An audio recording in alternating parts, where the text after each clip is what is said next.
Assalamualaikum warahmatullahi wabarakatuh. Perkenalkan, nama saya Firda Nurani, SAP MKP dari Program Studi Administrasi Publik Universitas Bhayangkara Surabaya. Di sini saya mengampu mata kuliah Electronic Government, Sistem Informasi Manajemen, Public Relation, Administrasi Perkantoran, dan juga Implementasi Kebijakan Publik. Pada video ini, saya akan menyajikan pengajaran mata kuliah Implementasi Kebijakan yang saya awali dengan pembacaan RPS, kemudian pembacaan RPP untuk pertemuan pertama.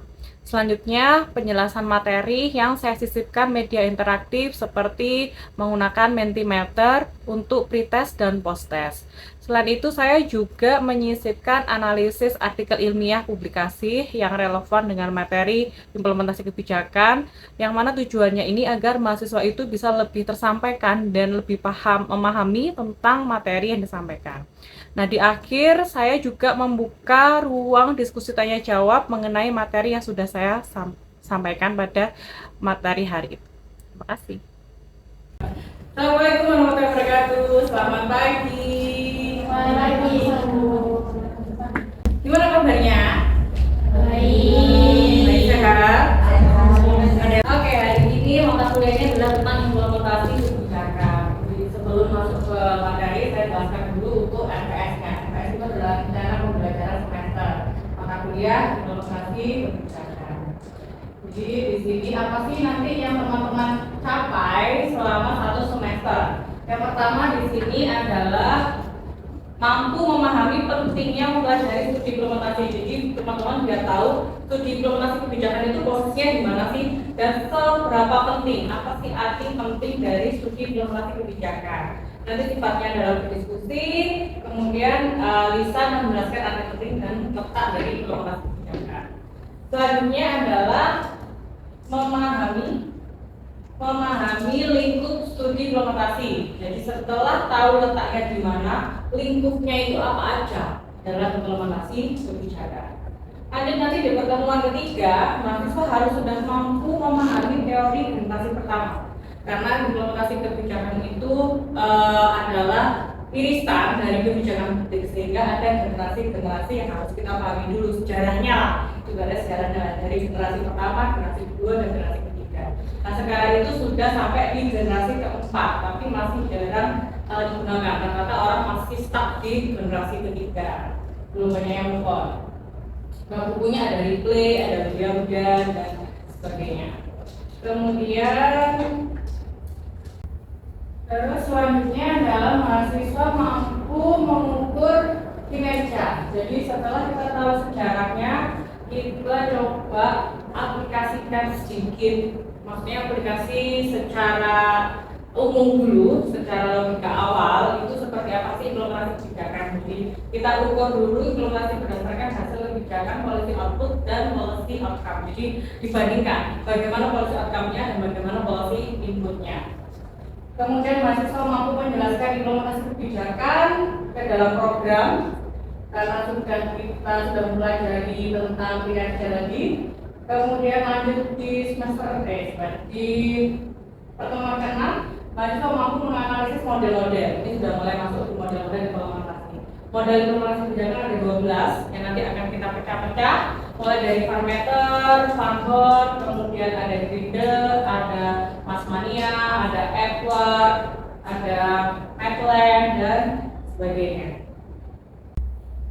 Parameter function, kemudian Grindel, kemudian ada di sini mahasiswa dapat menggunakan konsep untuk menjelaskan menganalisis pertanyaan. Jadi saya skip dulu lanjutan dari modelnya, karena dari Masmania dan Grindel tadi coba kita gunakan dulu untuk menjelaskan dan menganalisis pertanyaannya. Kemudian lanjut di pertemuan 9 adalah mampu menganalisis model dari Masmania. Jadi biar teman-teman tahu bedanya dari Masmania seperti ini, dari parameter seperti ini, dari Grindel seperti ini. Kemudian mahasiswa mampu menganalisis implementasi kebijakan. Jadi boleh bisa menganalisis ternyata implementasi kebijakan yang dari Masmania tadi itu berhasil atau tidak sih. Misal diaplikasikan di suatu kebijakan, katakanlah kebijakan BPJS atau kebijakan tentang makan gizi gratis dan sebagainya. Mampu menerapkan kasus implementasi kebijakan di sini sifatnya nanti diskusi. Diskusi, mahasiswa harus menganalisis bagaimana sih kasus-kasus implementasi kebijakan yang sudah ada sekarang, dan mahasiswa bisa memberikan rekomendasi apa komentar kritis yang bisa diberikan untuk implementasi kebijakan itu. Kemudian mahasiswa menerangkan implementasi kebijakan di pertemuan ke-12. Di sini lanjutan dari kasus tadi, yang mana teman-teman juga memberikan rekomendasi percepatan penanggulangannya. Jadi kira-kira mahasiswa ini teman-teman itu sambil membuat rancangan policy briefnya seperti apa sih yang bisa kita berikan dari kasus implementasi yang gagal, misalnya makan makan yang gratis atau kebijakan tentang pariwisata dan sebagainya. Pertemuan ke-13, mahasiswa mampu menerangkan implementasi kebijakan. Ini sudah luas, jadi mahasiswa sudah bisa secara lisan mempresentasikan bagaimana implementasi kebijakan itu dan secara alokasi dana, misalnya contoh di dana desa. Jadi akan saya kasih temanya misalnya implementasi kebijakan yang ada di Kecamatan Bengkok. Jadi sudah model tadi kasus dari teman-teman yang nyari. Nah, kalau yang di pertemuan 13 ini adalah temanya yang saya tunjukkan. Kemudian di 14, mahasiswa mampu menerangkan tadi lanjutan dari pertemuan di 13 yang di sini adalah tentang CSR kayak ada di korporasi, sehingga teman-teman bisa menganalisis kebijakan dari segi korporat, dari segi pelayanan, dari segi sosial dan sebagainya. Lanjut ke 15 juga ini saya temakan tentang implementasi kebijakan dalam MONF. Jadi tentang pemilihan umum di politik. Kalau tadi sudah sosial, ini adalah politik, dan yang terakhir adalah UAS ya. UAS yang masuk dapat menggunakan konsep menganalisis tentang kasus-kasus implementasi kebijakan. Itu saja rencana pembelajaran 1 semester kita ke depan. Ini akan kita pelajari. Sampai sini ada yang ditanyakan dulu sebelum saya lanjut ke materinya. Sekarang adalah pertemuan pertama sesuai dari RPS tadi adalah tentang pengantar implementasi kebijakan. Yang mana tujuannya adalah mahasiswa mampu mendeskripsikan pentingnya studi implementasi dan letak implementasi. Seberapa sih pentingnya implementasi kebijakan dan letaknya itu ada di mana nanti studi implementasi kebijakan. Nah, di sini saya ada pretest, coba di scan barcode. Kita cari tahu dulu seberapa sih pemahaman teman-teman tentang implementasi kebijakan. Saya sudah scan semua.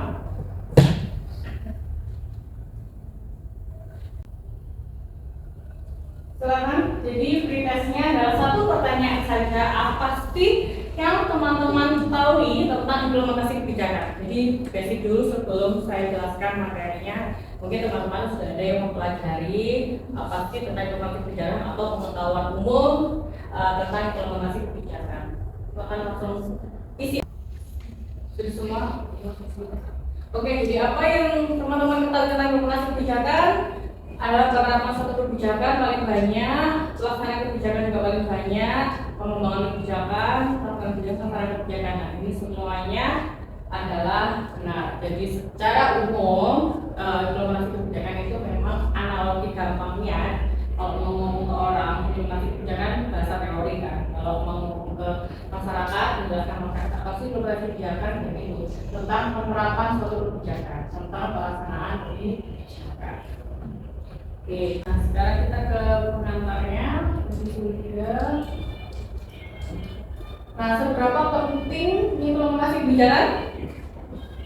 Siapa yang bisa? Seberapa penting? Pelaksanaan kebijakan adalah sesuatu yang penting, bahkan mungkin jauh lebih penting daripada pembuatan kebijakannya. Karena kebijakan itu tidak hanya sekedar berupa impian atau rencana bagus yang bersifat rapi dalam masif kalau tidak diimplementasikan. Karena bagaimana kita bisa membuat kebijakan kalau kita tidak tahu implementasinya seperti apa. Apabila suatu program tidak tepat atau tidak bisa mengurai masalah yang menyebabkan kebijakan, maka program itu mungkin akan mengalami kegagalan, sekalipun program itu sudah diimplementasikan dengan baik. Sedangkan suatu program yang cemerlang, yang bagus itu mungkin juga akan menghadapi kegagalan bila program tersebut kurang diimplementasikan dengan baik. Banyak faktor kenapa dia tidak diimplementasikan dengan baik, atau memang program itu karena dari segi kebijakannya yang kurang baik. Banyak hal, misalnya tentang SDM-nya, sarana dan prasarananya, lokasinya yang berbeda. Tidak bisa kita menyamakan implementasi kebijakan makan siang gratis di Jakarta sama di Surabaya. Di Jakarta mungkin berhasil, tapi di Surabaya belum tentu. Nah, itu sehingga pentingnya ada implementasi kebijakan. Nah, kadang implementasi kebijakan itu cemerlang, tapi bisa menghadapi kegagalan bila itu kurang diimplementasikan dengan baik. Misalnya kebijakan pariwisata, mungkin di Bali itu implementasi kebijakan, atau di Labuan Bajo itu adalah implementasi kebijakan yang cemerlang, tapi atau di desa-desa itu mungkin cemerlang, tapi bisa juga diimplementasikan kurang baik. Kenapa? Karena ada culture sosial, ternyata warga desanya yang kurang berpartisipasi, atau malah ada menimbulkan masalah baru di dalam kesenjangan sosialnya. Nah, dalam sejarah implementasi kebijakan itu ada dua, ada pendekatan top down dan ada pendekatan bottom up. Kalau top down itu adalah memang dari pemerintah memberikan instruksi, memberikan peraturan pemerintah, memberikan implementasi kebijakan untuk bagian bawahnya, entah itu masyarakat, entah itu kelurahan, entah itu kepala para dinas, dan sebagainya. Ada juga yang kebijakan itu berdasarkan pendekatan bottom up.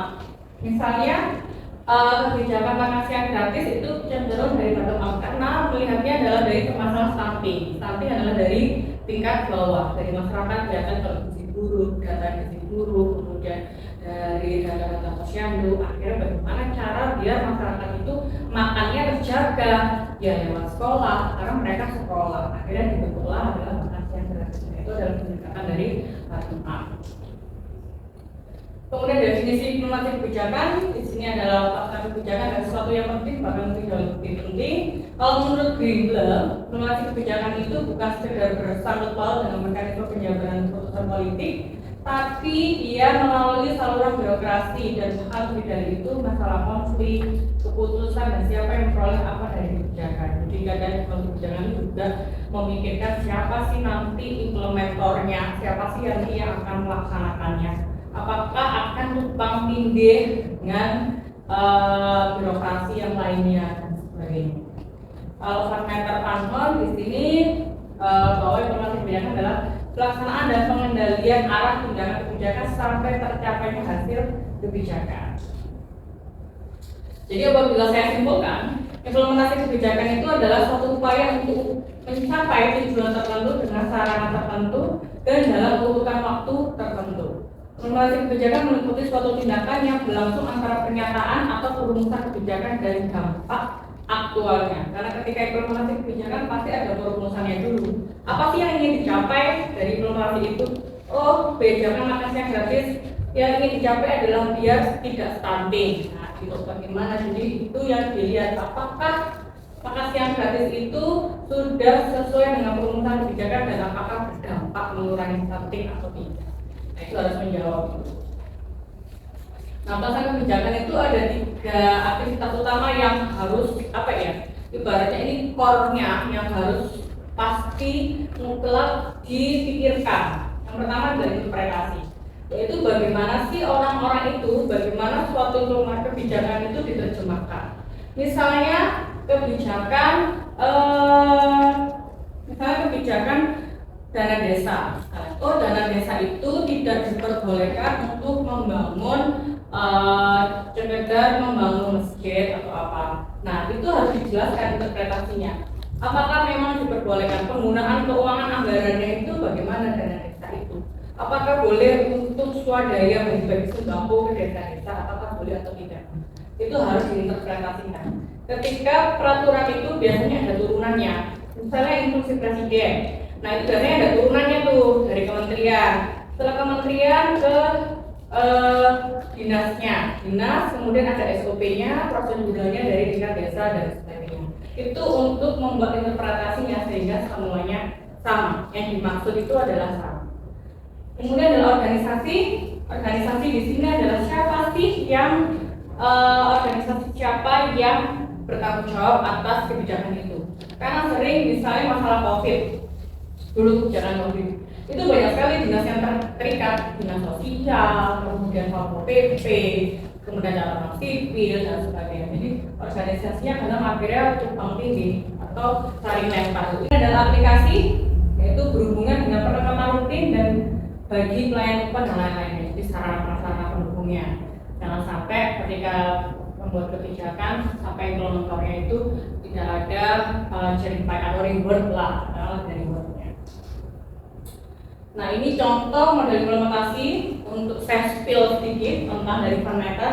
Kalau FunMeter itu dia menekankan tentang 6 variabel, yaitu ada standar, ada sumber daya, ada komunikasi, ada karakteristik agen, kondisi sosial dan disposisi. Jadi ini semuanya dianalisis bagaimana suatu implementasi kebijakan itu standarnya, tujuannya bagaimana akan tercapai, sumber dayanya siapa saja, komunikasinya bagaimana dan sebagainya. Kemudian lanjut ada punyanya George Edward, ini 4. Ini yang sering kali kakak-kakak kelas itu paling favorit adalah George Edward karena komunikasi, sumber daya, disposisi dan birokrasi. Jadi dia lebih simple tapi memang mencakup semuanya. Dan kalau George Edward ini memang cenderung sudut pandangnya adalah untuk dinas biasanya. Dari sudut pandang dinas itu bagaimana sih komunikasinya, bagaimana sumber dayanya, bagaimana disposisinya. Biasanya cenderung. Kalau Greenler ini baru yang lebih ke isi konten dari kebijakannya. Jadi bagaimana peraturan itu manfaatnya, aktornya siapa, apakah tertulis jelas di dalam peraturannya, kemudian strategi aktornya, respon masyarakatnya seperti apa. Itu lebih kompleks karena memang dia dalam kategori yang besar. Ada sahabat biar ada 3, kelihatannya 3, tapi dia adalah framework. Jadi dia dalam kerangka kerja yang juga kompleks.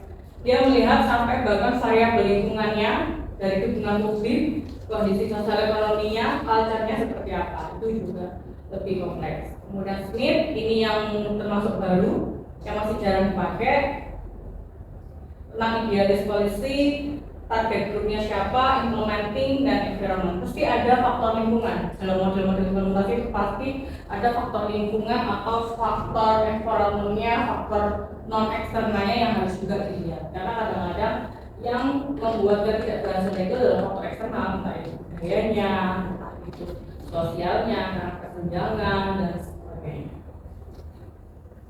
Kemudian ada Michelipsi, ini tentang street level birokrasi, ada Gogin juga. Kemudian yang paling baru adalah Medline. Di sini karena Medline itu ada model ambiguitas konflik, karena seringkali kebijakan itu memicu suatu ambigu. Jadi kebijakan itu keluar karena ada suatu ambigu atau karena sebuah konflik, sehingga si Medline ini mengembangkan namanya model ambiguitas konflik, yang mana dilihat indikasinya suatu konflik dan ambigu. Karena biasanya kebijakan itu tiba-tiba keluar ketika ada ambigu, ketika ada konflik. Katakanlah kebijakan zonasi. Zonasi itu kan sekarang kenapa dia keluar kebijakan yang baru kan ganti SPMB ya, bukan BPDB lagi. Dia berubah dari SPMB. Ya karena ada ambiguitas tentang zonasi, ada konflik tentang zonasi, kemudian ada konflik ketika konflik apa namanya? Calo itu yang pindah-pindah, suka siswa pindah karena dia dekat, pindah kakak dan sebagainya. Nah itu harus dilihat dari ambiguitas konflik. Akhirnya baru ada kebijakan baru SPMB. Nah di sini ada contoh-contoh penelitian. Yang pertama adalah ini ada identifikasi potensi wisata susur sungai yang saya tulis dengan Bu Dira. Jadi sebelum saya merancang bagaimana suatu rekomendasi implementasi kebijakan itu, awalnya saya harus mengidentifikasi potensinya dulu. Jadi kita tidak bisa ujuk-ujuk mau melihat implementasi kebijakannya tanpa kita tahu apa awalannya dulu. Jadi harus tahu awalannya dulu seperti apa, potensinya apa, karakteristiknya seperti apa, baru kita melihat bagaimana implementasi kebijakan. Nah di sini adalah tentang implementasi identifikasi potensi wisata susur sungai. Yang mana kalau kita lihat dari abstraknya, gini sih. Di sini temuan penelitian ini menunjukkan bahwa potensi wisata susur sungai memiliki daya tarik pariwisata sangat besar, terutama dengan integrasi atraksi sejarah, budaya, dan kuliner. Peningkatan fasilitas akomodasi perlu, kemudian pengalaman pengunjung itu bisa memberikan dampak positif, Dan dengan perencanaan yang baik dan responsif terhadap umpan balik pengunjung, secara seluruhnya dapat terus berkembang dan diminati. Ternyata dari hasil penelitian saya tentang potensi ini ternyata masih banyak yang perlu dilihat. Nah, sehingga ketika mau melihat implementasi kebijakannya, saya masih kurang karena secara karakteristiknya ini masih belum memadai, masih belum. Atraksinya ada, tapi ternyata secara akomodasi dan lain-lainnya ternyata masih kurang, sehingga ini tidak saya lanjutkan ke dalam implementasi. Nah, ini kalau tadi wisata susur sungai, ini wisata heritage. Jadi memang di Surabaya ini kan kita ketahui ada beberapa monumen sejarah.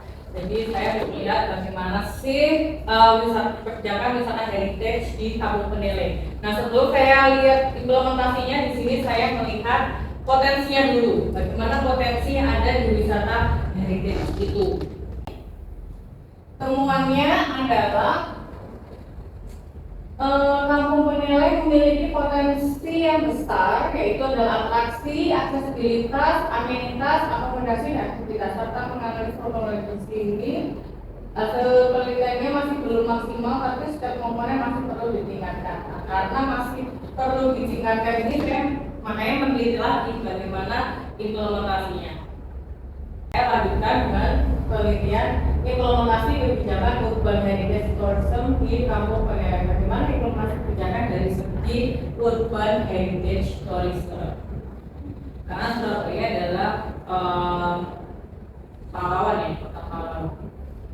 Di sini saya menggunakan teori implementasi, model implementasi dari Edward. Di sini implementasi kebijakan urban tourism di Kampung Peneleh. Saya analisis melalui 4 indikator yang diusulkan oleh Edward. Jadi ada komunikasi, ada sumber daya, ada disposisi, ada struktur birokrasi. Ini tetap kebijakan karena memang kita di era sekarang itu rata-rata maunya wisatanya yang atraksi, yang memang ada wahananya atau memang ada yang pertunjukannya. Kalau wisata cuma sejarah aja, kadang-kadang kita sudah terlupakan.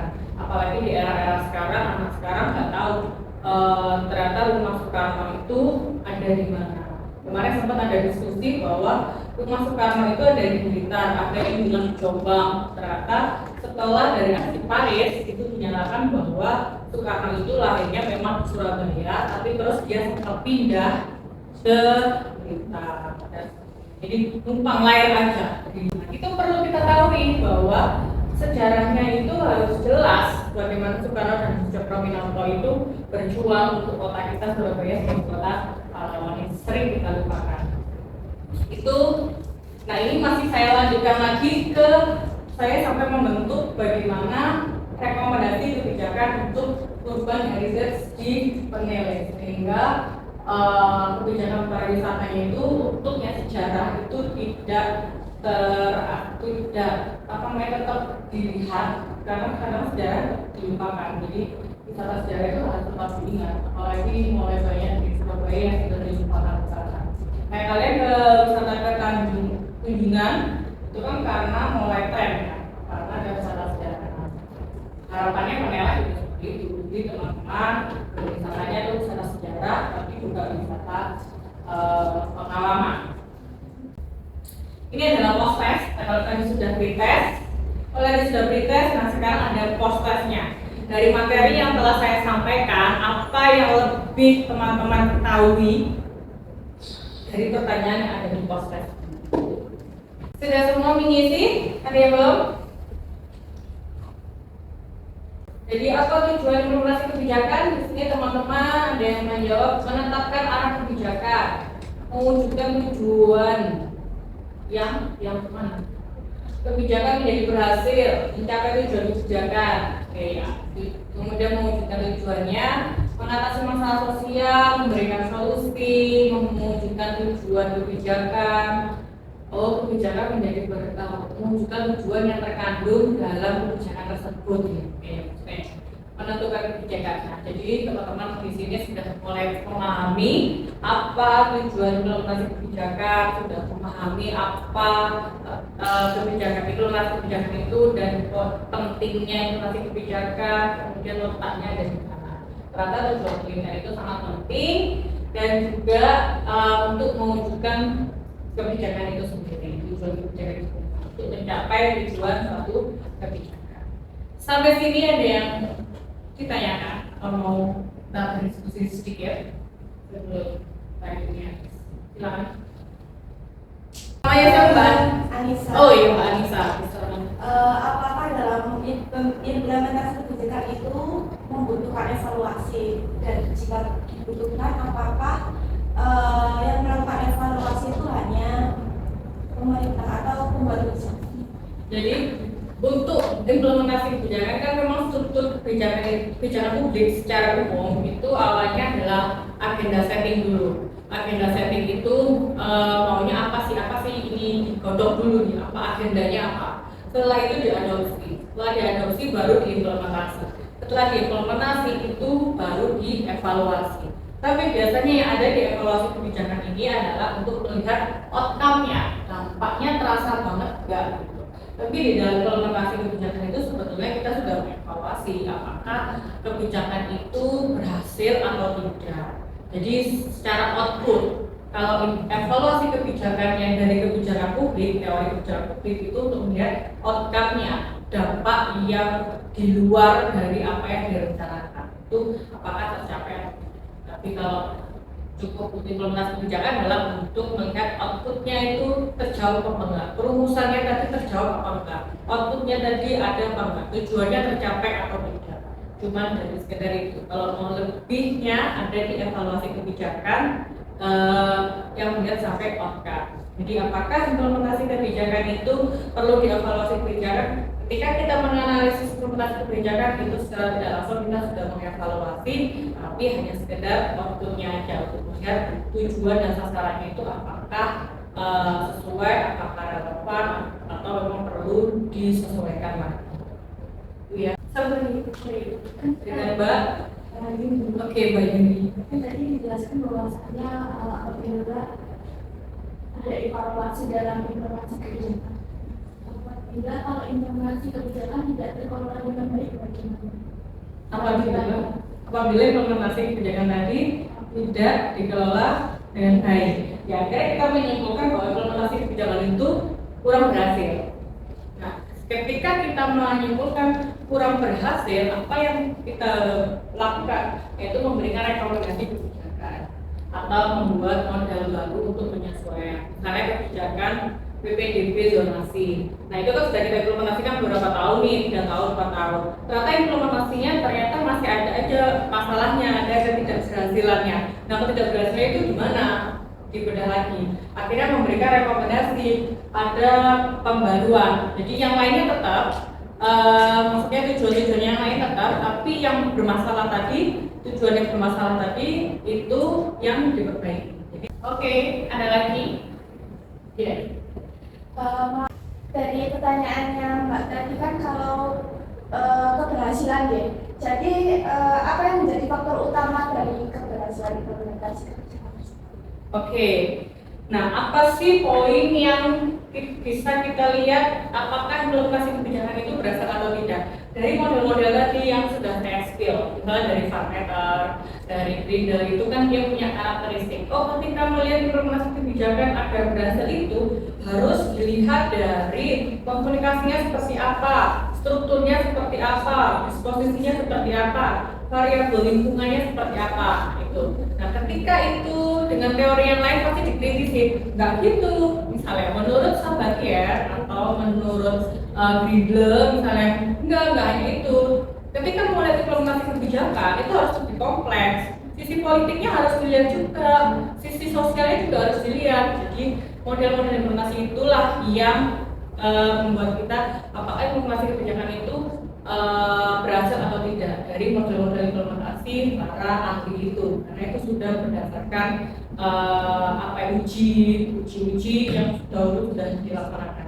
Itu saja yang bisa saya sampaikan. Terima kasih banyak atas diskusinya teman-teman. Di sini teman-teman sudah bisa memahami apa itu implementasi kebijakan, arti pentingnya, letaknya, dan tujuannya. Nah sekarang saya kira sudah berdiskusi contoh-contoh implementasi kebijakan. Untuk minggu depan kita akan mempelajari sesuai dengan RTS tadi, dan sampai ketemu lagi minggu depan. Saya akhiri, wassalamualaikum warahmatullahi wabarakatuh. Waalaikumsalam warahmatullahi wabarakatuh.